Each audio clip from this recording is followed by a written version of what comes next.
দেখো বন্ধুরা, আমরা মানুষ চিনতে খুবই ভুল করি। আর এখনকার দিনে দেখো মানুষ চেনাই যায় না, এটা ঠিক।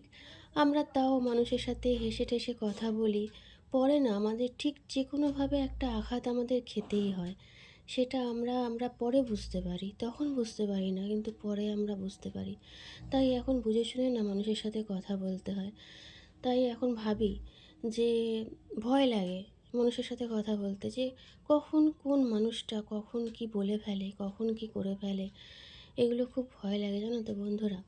তাই বুঝে শুনে মানুষের সাথে কথা বলা উচিত এখন। আর এখন যা দিনকাল পড়েছে, একটু সামলে থাকা উচিত, নিজেকে নিজে সামলে রাখা উচিত। আর সংযত করে কথা বলাটা উচিত এখনকার দিনে। সত্যি এটাই কি, যে এই সমাজে কেউই কারণ নয়, কেউ কারণ নয়।